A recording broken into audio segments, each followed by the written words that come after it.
26살 난 이정은이라는 자매가 있었습니다. 부모님께 딱 1년만 살고 오겠다고 2010년 워킹 홀리데이 비자로 일본으로 떠나게 됩니다. 그리고 그곳에서 빵집 아르바이트를 하고 샌드위치를 만들고 야키니쿠 식당 고깃집에서 양파를 썰다가 주저앉아서 펑펑 울기도 합니다. 그렇게 열심히 적응한 일본 생활, 이후에는 취업도 하고 또한 그곳에 살림도 잘 장만해 갑니다. 나중에는 영주권을 받기 위해서 5년 동안 이민 생활을 잘 이어가고 있었습니다.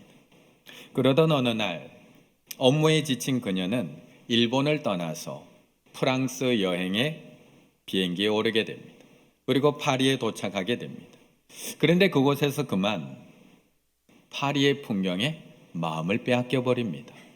여기서 살면 참 좋겠다. 5년 동안 고생하며 자리 잡은 일본 생활. 다시 돌아가서 계속 이어가야 됐는데 다시 돌아가지를 않습니다.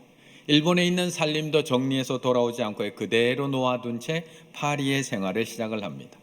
파리의 플라워 샵에서 인턴으로 일하기를 시작을 합니다.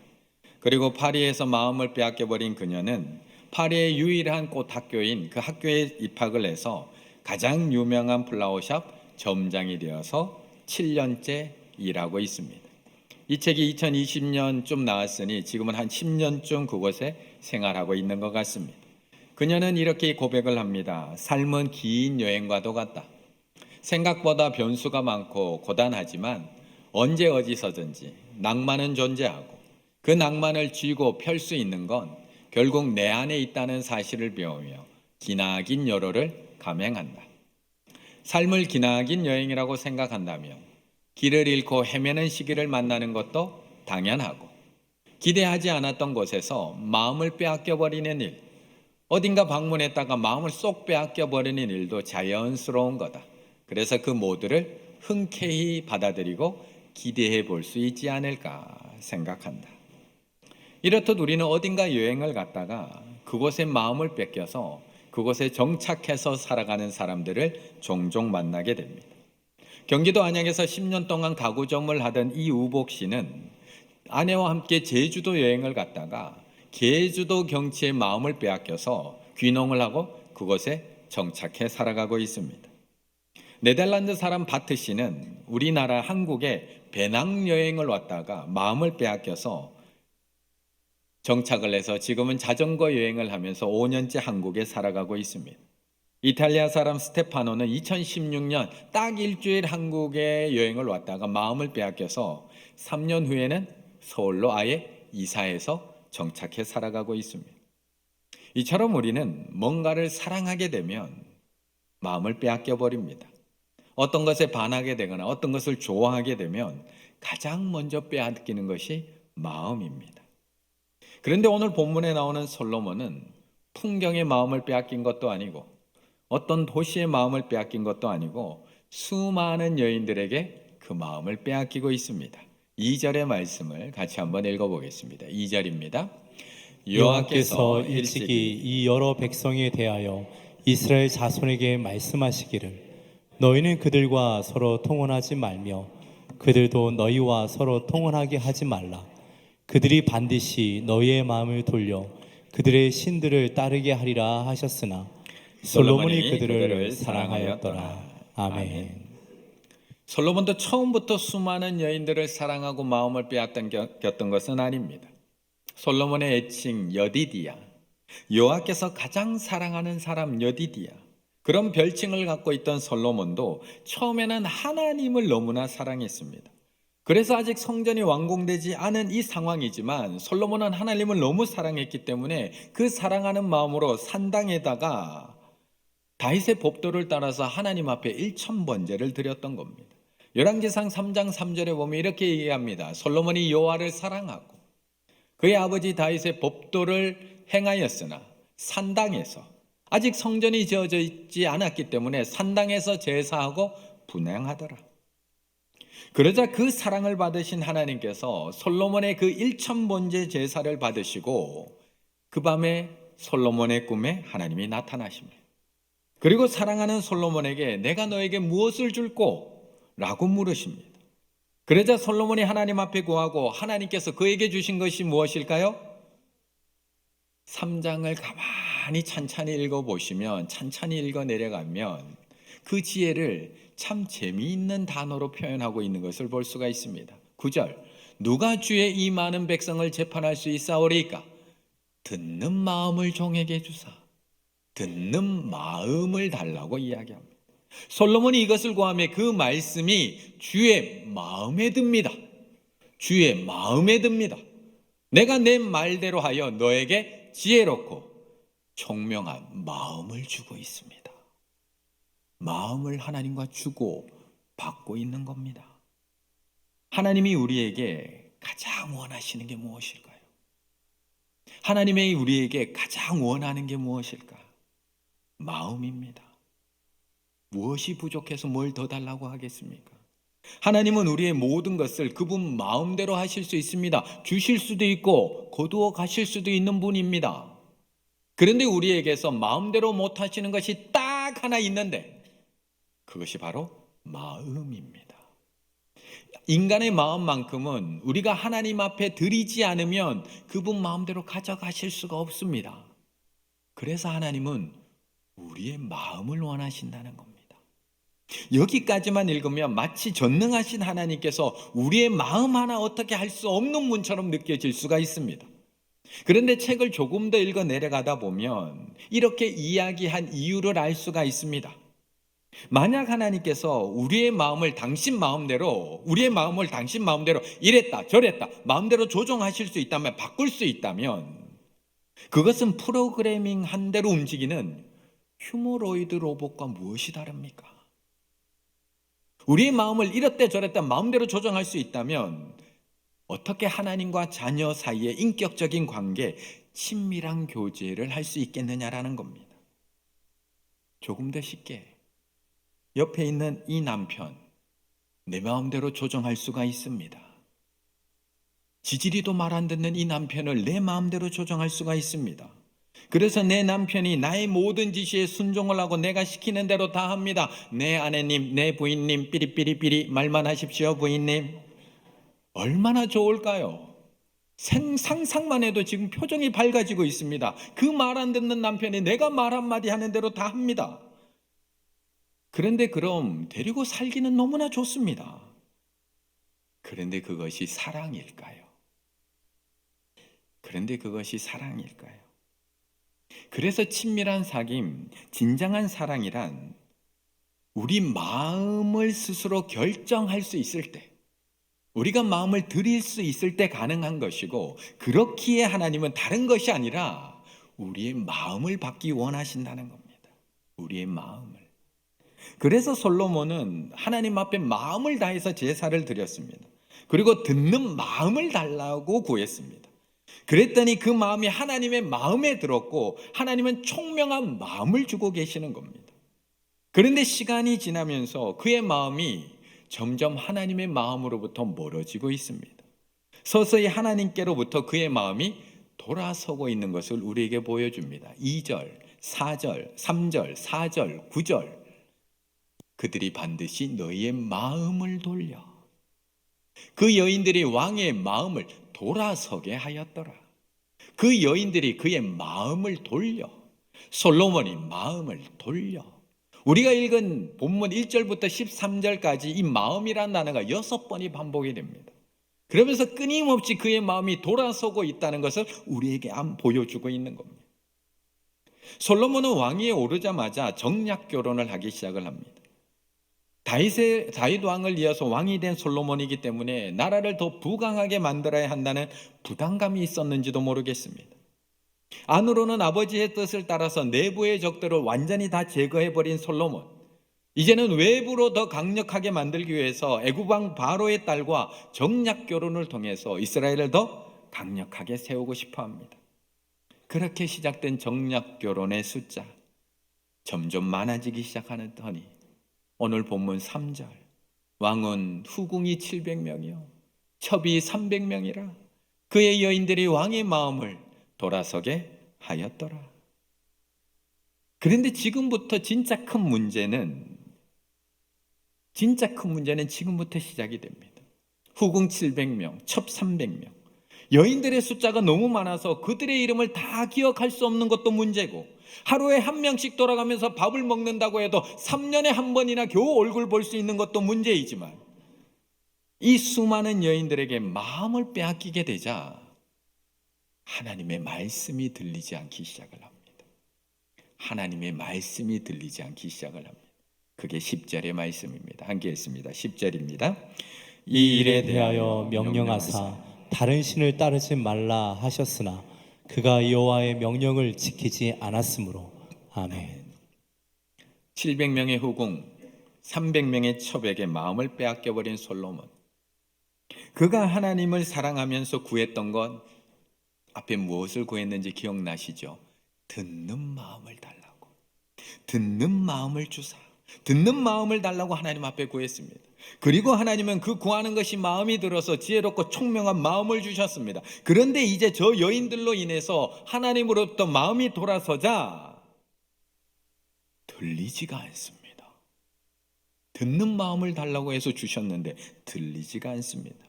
백성들의 부르짖음도 들리지 않고 하나님의 명령도 들리지 않습니다. 그런데 그런 하나님의 명령이 한 번이 아니었다는 겁니다. 9절과 10절, 솔로몬이 마음을 돌려 이스라엘의 하나님 여호와를 떠남으로 여호와께서 그에게 진노하시니라. 여호와께서 일찍이 2번이나 그에게 나타나시고 이 일에 대해서 명령하사 다른 신을 따르지 말라 하셨으나 그가 여호와의 명령을 지키지 않았으므로 안 들립니다. 진노에서 이야기하시는데도 안 들립니다. 요즘 아이들 한 번 불러서 대답하는 경우 거의 없습니다. 저희 집에도 안 들립니다. 그런데 아무리 불러도 한참 대답이 없어서 가서 방문을 열어보면 뭔가 깊이 빠져 있는 것들이 있습니다. 귀에 이어폰을 꽂아놓고 음악에 빠져 있든지, 웹툰 만화에 빠져 있든지, 영상에 빠져 있든지, 게임에 빠져 있든지 뭔가에 빠져 있습니다. 뭔가에 빠져 있는 아이들 아무리 불러도 들리지 않습니다. 때로는 언제 불렀냐고 도리어 화를 냅니다. 그런데 요즘 아이들만 그럴까요? 요즘 아이들만. 가만히 한번 생각을 해보세요. 저도 마찬가지였습니다. 저도 어렸을 때 TV를 보고 있으면 어머니가 늘 하시던 말씀, 아이고 TV에 들어가 살아라, 들어가 살아라, 아이고 빠져 죽겠다, 그냥 거기 들어가 사는 게 낫겠다. 이 말 듣고 자라지 않으셨나요? 저는 그 말 듣고 자랐습니다. 아무리 크게 밖에서 와서 밥 먹어라 불러도 들리지 않습니다. 결국 등짝 스매싱 한 대 맞아야지 겨우 거기서 빠져나와서 소리가 들리기 시작을 합니다. 오늘 솔로몬 하나님의 소리가 작아서 안 들렸을까요? 하나님이 한 번 말씀하셔서 제대로 듣지 못한 걸까요? 9절에 읽었듯이 하나님이 한 번만 말씀한 게 아닙니다. 작게 말씀하신 것도 아닙니다. 2번이나 진노해서 명령하십니다. 그리고 2절을 읽어보시면 일찍이 미리 또 이야기하신 것도 있습니다. 그런 결혼 하지 말라고 일찍이 미리 2절에는 경고까지 해놓으셨습니다. 하지만 이미 마음이 빼앗겨버린 솔로몬의 귀에는 들리지 않습니다. 결국 말씀이 들리는 것은 횟수의 문제도 크기의 문제도 아닙니다. 여러 번 말해야 들리고 크게 말해야 들리는 것도 아닙니다. 다른 것에 마음이 빼앗기면 들리지 않습니다. 하지만 하나님께 마음이 있으면 아무리 작게 얘기해도 들립니다. 그것이 열왕기상 19장에 보면 나옵니다. 또 지진 후에 불이 있으나 불 가운데도 여호와께서 계시지 아니하더니 불 후에 세미한 음성이 있는지라 엘리야가 듣고 세미한 음성도 들립니다. 강한 바람 산을 가르고 바위를 부수어도 엘리야에게 그 소리가 들리지 않습니다. 지진이 일어나고 땅이 갈라지는 소리 엘리야에게 들리지 않습니다. 그 뒤에 불이 뜨겁게 일어났지만 그 안에서 엘리야는 하나님의 음성을 들을 수가 없습니다. 하지만 그 후에 세미한 음성, 세미한 소리 가운데서 엘리야는 하나님의 음성을 듣고 나가 하나님 앞에 설 수 있었던 겁니다. 참 신기하게도 밤에 아이가 울면 왜 아빠들의 귀에는 들리지 않는 걸까요? 왜 남편들의 귀에는 들리지 않는 걸까요? 분명히 아까 우리 지우 예쁘게 이제 자라갈 텐데 집에 와서 집이 낯설어서 울고 젖을 못 빨아서 울고 좀 먹은 젖이 역류해서 울고 금세 먹었지만 배고파서 울고 기저귀가 찝찝해서 울고 그렇게 밤새 울고 있는데 왜 자기 새끼의 그 밤새 우는 소리가 남편의 귀에는 왜 안 들리는 걸까요? 남편들은 어떻게 그 소리를 들으면서도 코까지 골며 잘 수가 있는 걸까요? 어떻게? 정말 안 들리는 걸까요? 아니면 내가 아기를 돌봐야 한다고 하는 마음이 없는 걸까요? 하나님을 사랑하고 하나님에게 마음을 들였을 때는 그렇게 잘 들리던 하나님의 음성이 마음이 돌아서고 나면 들리지를 않습니다. 듣는 마음을 주셔서 백성들의 부르짖음도 듣고 하나님의 음성도 잘 들었던 솔로몬이 마음을 빼앗기자 이제는 하나님의 그 반복되는 진노하심, 명령하심도 들리지 않고요, 수많은 여인들의 목소리만 들립니다. 그런데 지금 우리는 안 그런가요? 지금 우리는 안 그런가요? 정말 얼마의 말이 들리지 않는 아이들만 문제이고 아기들의 울음소리가 들리지 않는 남편들만의 문제이고 하나님의 진노의 소리가 들리지 않는 솔로몬만의 문제일까요? 우리의 귀에는 지금 잘 들리고 있나요?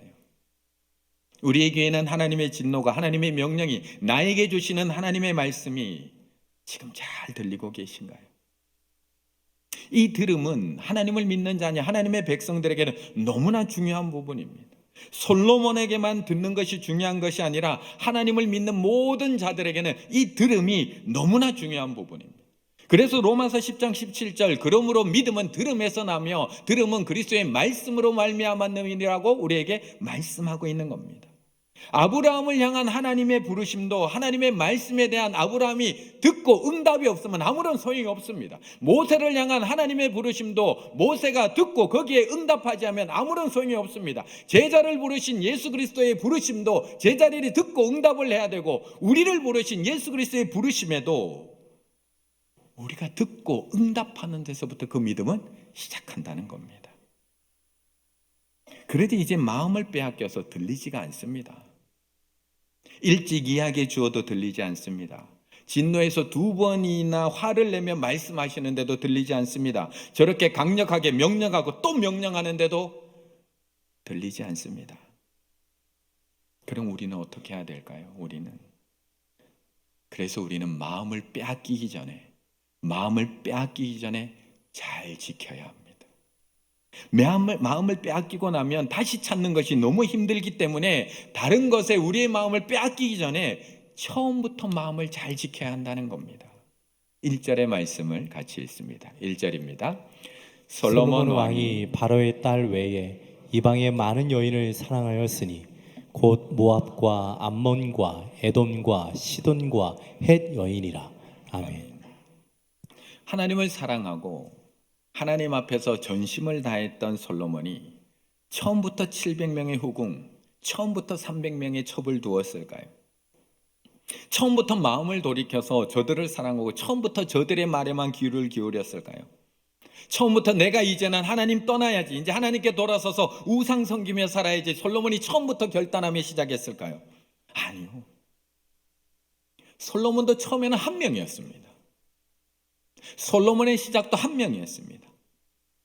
열왕기상 3장 1절 바로의 딸과 정략 결혼한 한 명.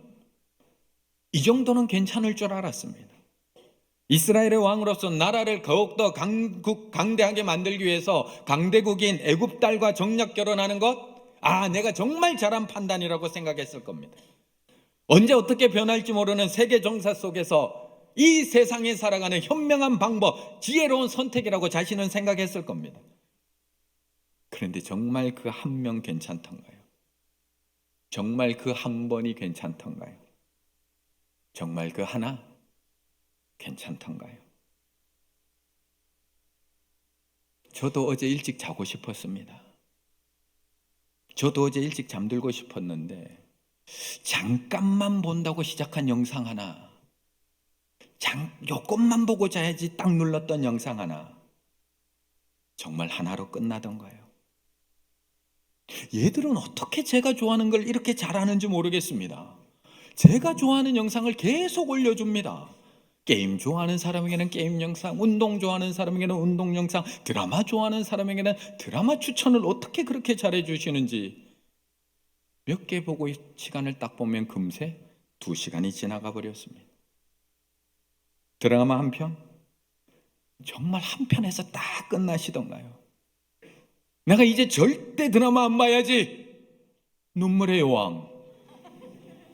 멈출 수 있으시던가요? 아니 어떻게 결말이 그렇게 날 수가 있나요? 게임 한 판?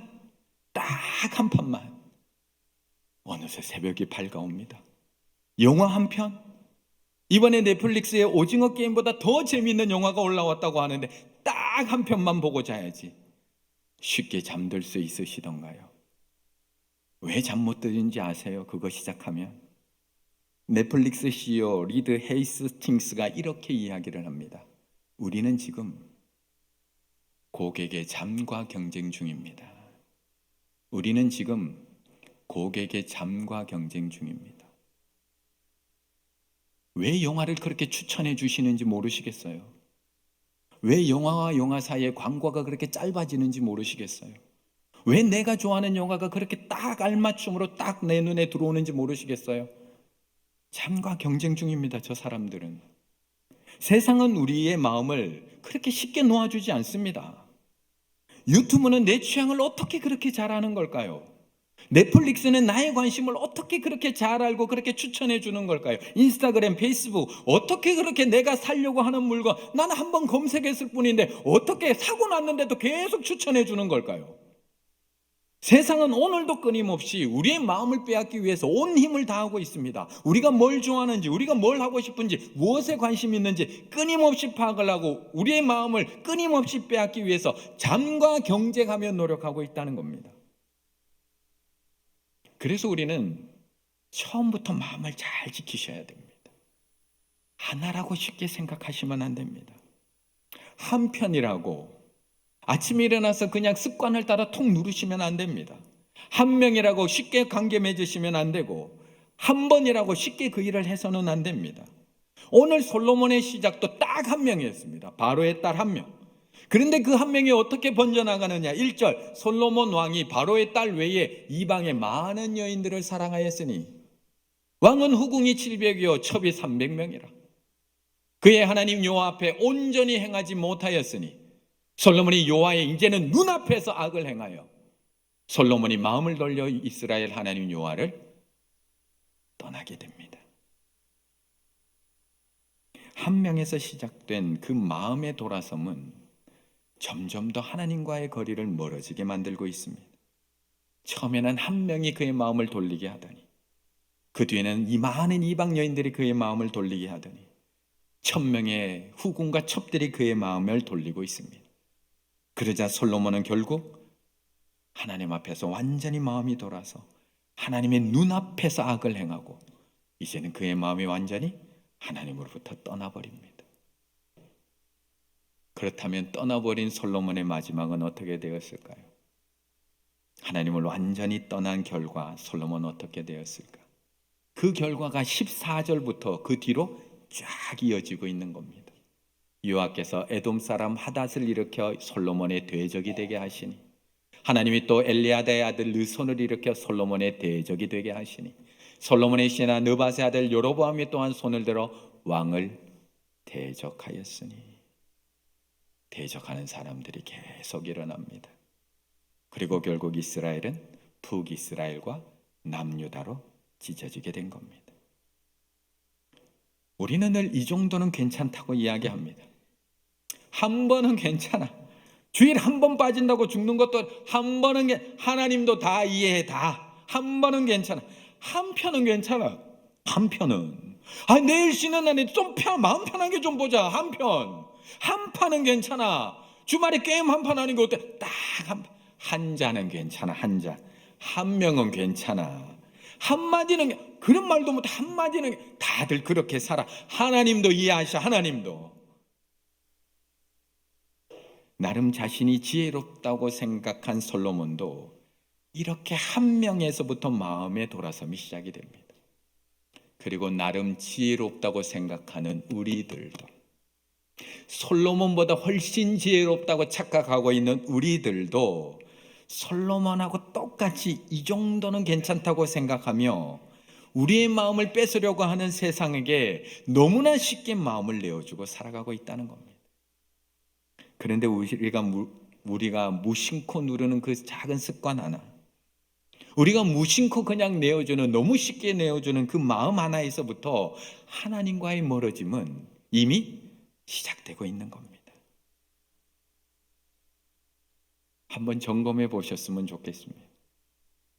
우리 성도님들 아침에 일어나자마자 무엇부터 보시나요?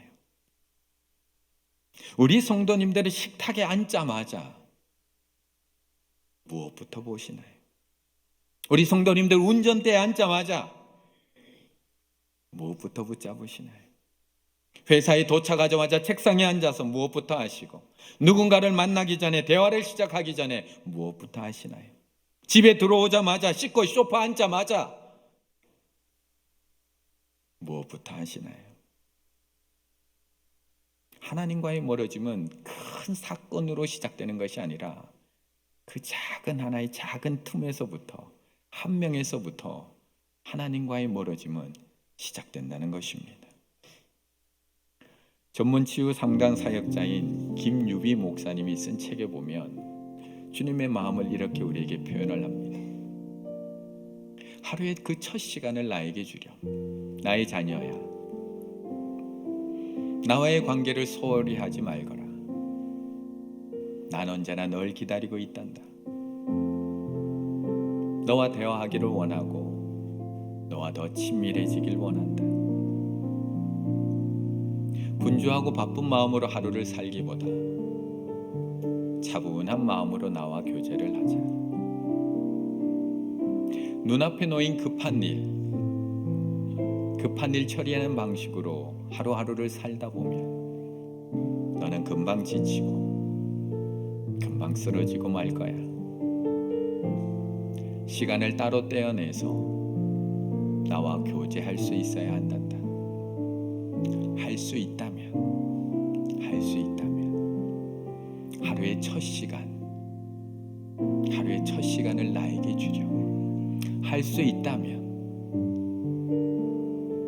업무를 시작하는 그 첫 시간 나에게 주죠. 할 수 있다면 누군가를 만나기 시작하는 그 첫 시간 나에게 주죠.